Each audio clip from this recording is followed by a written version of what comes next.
Hello, everybody, and welcome to Relations Lesson 3. You did it. We're on the last video of the day.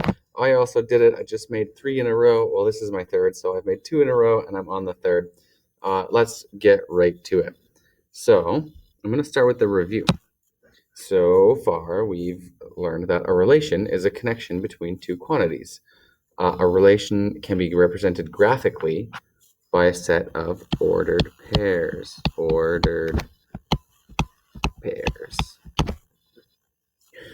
The first component of a set of ordered pairs is the x-coordinate. So we know ordered pairs go x and y.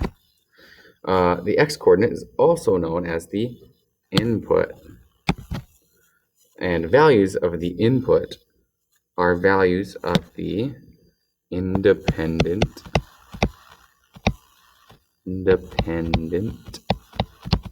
variable. Yay! The second component of the set of ordered pairs is the y-coordinate, also known as the output. Values of the output are values of the dependent variable. Dependent variable. I swear I'm not technologically illiterate, more or less. Sometimes my computer just does funny things. I don't know why.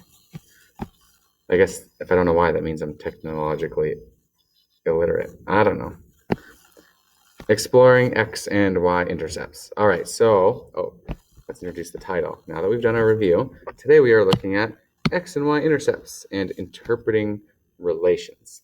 So we're going to learn how to find the x and y intercepts and what they are, and then we're going to do a quick practice problem to look at how they play a role in these relations.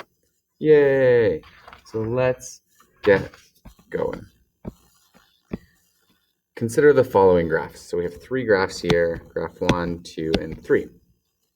List the coordinates of the points where each graph crosses the x-axis. So if you don't remember, the x-axis is the horizontal one,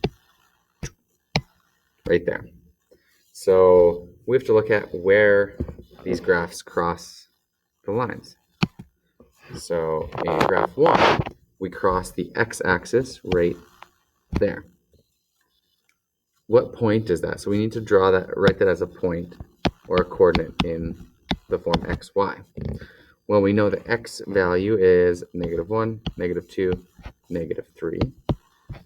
And the y value, if we trace it back to the y, is at y is equal to 0. It's not up, it's not down, it's right in the middle. It's y is equal to 0. Graph 2, well, graph 2 crosses in 2 places. You see graph 2 crosses right here and right here. So what are the values of those coordinates? So the first one is at -1, -2 in the x. And the y, well, it's right along the x-axis, so it's going to be at y is equal to 0. The second point is at x is 1, 2, 3. So x is +3, and it's at the same level as our other coordinate, so it's at y is equal to 0. Graph 3 crosses the x-axis twice as well, once right here and once right here. So what are those values? Well, the first one is x is at -1, -2, -3, -4. And the y-axis, again, this is right along the x-axis, so it's at y is equal to 0. And the second one is x is 1, 2, 3, and 4, +4. And the y isn't up or down, it's right along. So if we come across, we hit the origin, which is 0. So what do all of these points have in common? Well, they all have the y-coordinate equaling what? What's the y-coordinate? You're correct, 0. So now we're going to look at the y-axis. Same graph, but now we're looking at the y-axis. So the vertical axis. Let's look at where these graphs cross the vertical axis. So the first graph 1, crosses right here. So that is at x, so we do the x coordinate first. Sorry, I got ahead of myself. So the x coordinate, well, if we trace that down to the x axis, we are at x is equal to 0. The y coordinate is at 1, 2, 3, 4, and 5. So y is equal to 5. The next one is right here. So again, if we trace that down to the x axis, we are at x 0. And y is at 0, positive 1, positive 2, positive 3, positive 4, positive 5, positive 6. And then last but not least, we have, let's see if I can, there we go. We have on the circle here, graph 3, we have two y-axis, or y-intercepts. We cross the y-axis twice. So we can write these both as coordinates. So the top one, if we trace that down to the x-axis, it is 0. It's actually the same for the bottom one. If we trace that bottom one up to the x-axis, it's also 0. Then the y coordinate is at 1, 2, 3, 4, positive 4, and negative 1, negative 2, negative 3, and negative 4. What do all of these have in common? Well, the x coordinate is 0. Looks like we have some sort of pattern. Yay! So, oh, I scrolled too fast, sorry. X and y intercepts of a graph. The x-intercept of a graph is the x-coordinate of the ordered pair where the graph intersects with the x-axis. So that's the important part, where the graph intersects with the x-axis. The x-intercept occurs at a point on the graph where the y-coordinate is 0. That's the other important bit, right?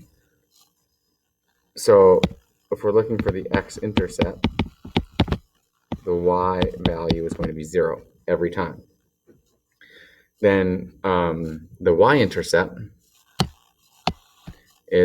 of a graph is the y-coordinate of the ordered pair where the graph intersects with the y-axis. The y-intercept occurs at a point on the graph where the x-coordinate is 0. So the y-intercept, I'm going to draw it down here. The y-intercept is when x is equal to 0. So we can actually use this information to solve for them, right? See, the reason this is so is because, and I'm sure you've kind of already figured this out, but it doesn't matter where I cross this y-axis. If I cross here, or up here, if we trace that down to the x, it's always going to be x is equal to 0. So anywhere we cross on that y-axis, the x-coordinate will be 0. And same with our x, right? If we cross over here, or all the way down here, wherever we cross that x-axis, if we trace that back to where the y is, it's going to be y is equal to 0. So it doesn't matter where you cross it, y will always be 0. So basically, right here is how you solve for them. This is our whole lesson. To determine the x-intercept, set y is equal to 0 and solve for x. To find the y-intercept, set x equal to 0 and solve for y. And we're not going to worry about this part too much, so just skip that. Don't read it, you'll get confused. So the equation of graph 1 on the previous page was 3y is equal to 5x plus 15. Algebraically determine the values of the x-intercept and the y-intercept. So basically, if we're looking for the x-intercept, we're going to set y is equal to 0 and then solve for x. So we know our equation is 3y is equal to 5x plus 15. And now we're going to set y to 0. So we're going to say 3 multiplied by 0 is equal to 5x plus 15. 3 times 0 is just 0. So now we have 0 is equal to 5x plus 15. and we want to solve for x. So the first thing we're going to do is use our algebra skills to, well, we have plus 15, so I'm going to subtract 15 from both sides. That cancels out. So on the right side, I'm left with 5x, and on the left side, I have 0, subtract negative 15. Maybe I should draw that better. So that was a 0, and then we have subtract 15. 0 subtract 15 is negative 15. And now we have one more step. X is being multiplied by 5, so I'm going to divide by 5 from both. 5 over 5 cancels. It's going to be important to have strong algebra skills, so if you feel like algebra is not your thing, come talk to me. We'll go over it. I'll get you some practice, and you'll be an algebraic genius by the end of it.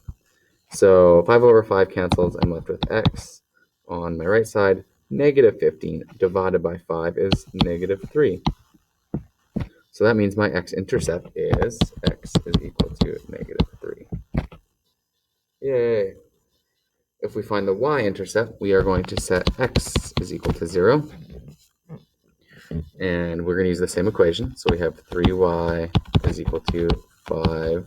Oh, I don't know, my 5s are so bad. 5 multiplied by 0 plus 15. Well, 5 times 0 is just 0, so this just goes away. 3y is equal to 15. That cancels. And now we are going to get y by itself, so it's being multiplied by 3. I will divide by 3. That cancels out, so I'm left with y. 15 divided by 3 is 5. And that's the y-intercept.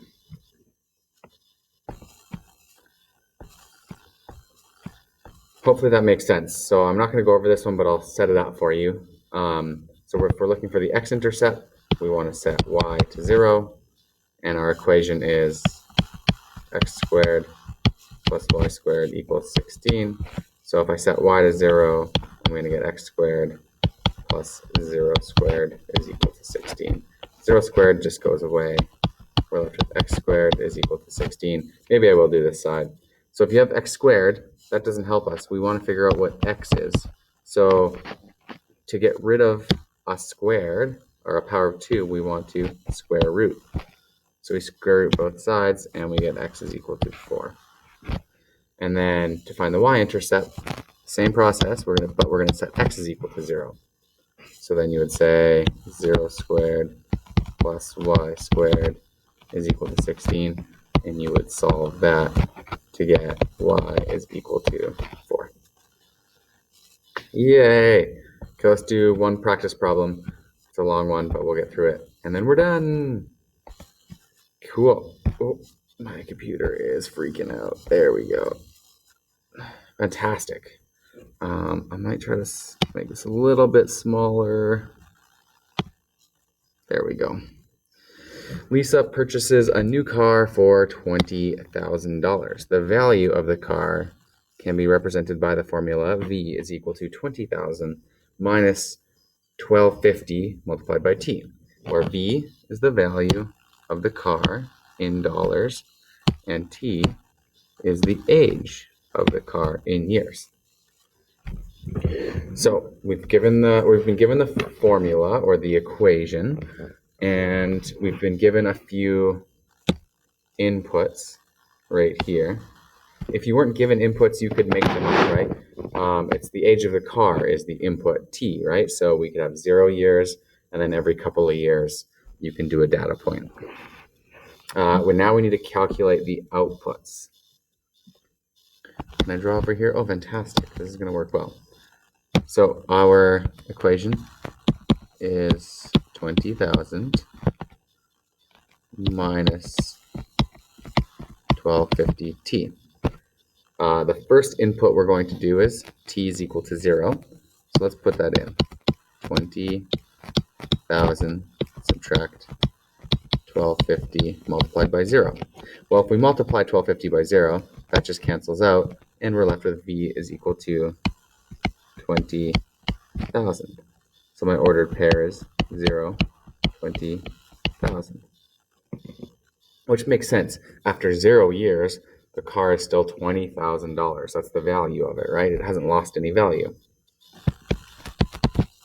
So let's do the next one, where t is equal to 2. So 20,000, subtract 1250 multiplied by 2. So 1250 multiplied by 2 is 2,500, and 20,000 subtract 2,500 is 17,500. So after 2 years, the car is worth 17,500. I'll do one more. So when the car is 4 years old, we're going to put 4 in for t in our formula. 1250 multiplied by 4. 1250 multiplied by 4 is $5,000, or 5,000. 20,000 subtract 5,000 is 15,000. So our ordered pair is for 15,000, and then the next one I'll just do quickly here. 1250, 12,500. Okay, now we're going to graph this. Yay! Okay, hang on. I'm going to touch a bunch of things. There we go. And hopefully keep this going. Here we go. Looks like I did it. So the first point is at t is 0, v is 20,000. You can see t is on the x-axis. It's the independent variable. The car is going to age. It doesn't matter, right? The cost, or the value of the car, sorry, depends on the age of the car. So this is the independent, just a quick reminder. So at time 0, which is right here, the car is worth 20,000. So I'll put a point right there. At age 2, 1, 2, the car is worth 17,500. So I'll go up to 17,500, draw a dot. At age 4, 1, 2, 3, 4, the car is worth 15,000. So I'll follow that line upwards to 15,000 and draw a dot. And at age 6, 5, 6, the car is worth 1250. So I'll follow that line up to 12,500. And you can see that we have 4 points. It says connect the points with a straight line and extend the line. So hopefully my hand is steady. That looks okay. What does the ordered pair 0, 20,000 represent? Well, that represents time of 0. So that means basically the new value of the car, or the value of the new car when it's brand new, right? Time of 0 years. Use the graph to estimate the t-intercept, right? So that's the intercept on the t-axis. It looks like right there at 15 maybe. Again, it's an estimate, right? If we didn't draw that line straight, it's not going to be exactly correct. 15 years. What does the t-intercept represent? It represents I'm not going to write this down, but it represents the amount of years until the car has $0 worth of value. In real life, we know that, it doesn't matter how old your car is, you can usually sell it for even a few $100, but I mean, mathematically, this is the simulation. Use the graph to estimate the value of the car after 3 years. So what we can do is, after 3 years, 1, 2, 3, we can trace that line upwards. And it looks like the car will be worth 16,500.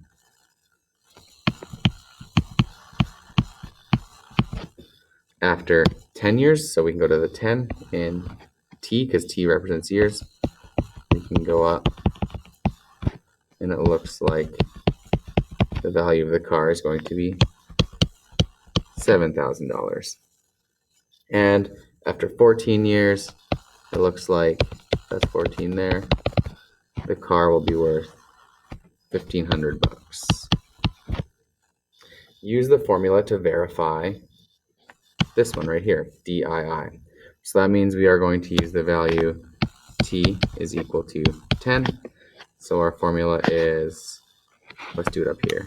V, we're not going to have enough room up there. V is equal to 20,000, subtract 1250, sorry, 1250 multiplied by t, or 10.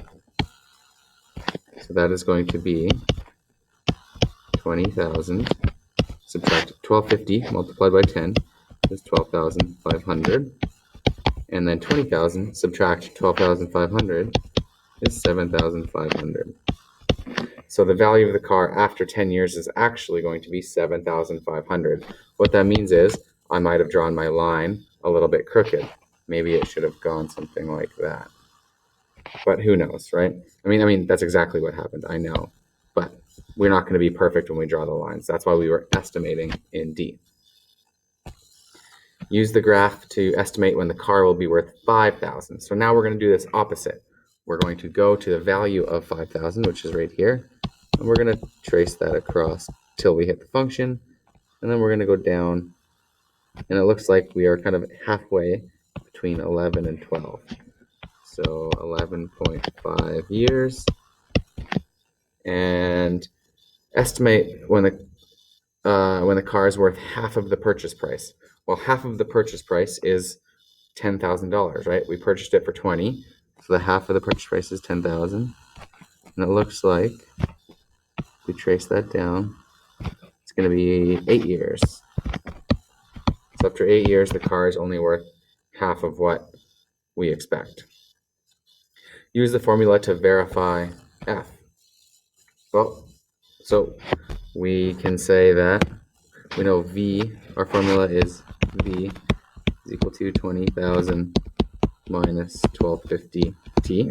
So what we're going to do is we're going to put 10,000 in for V, because that's our value. 10,000 is equal to 20,000 minus 1250 t. So we want to get t by itself. We're going to subtract 20,000 from both sides.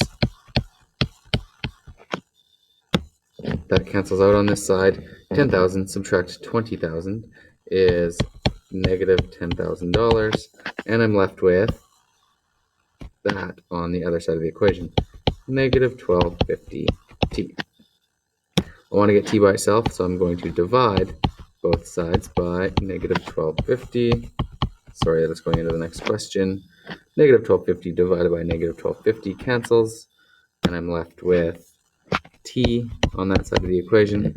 Negative 10,000 divided by negative 1250 is going to give me negative, and negative is a positive. 10,000 divided by 1250 is going to be 8. So that means time will equal 8 years, which matches. Yay! So let's complete the statement below, which says the original value of the car is $20,000, and it depreciates, it goes down in value by $1,250 per year, and has no value after, what did we get, 15 years? I think if we drew our line correctly, it would have been 16 years, but that's okay. And you can see that this line right here basically is the mathematical formula, right? Initial value of 20,000, and it goes down by $1,250 per year. All right, that's the video. Thanks for watching. Don't forget to like and subscribe.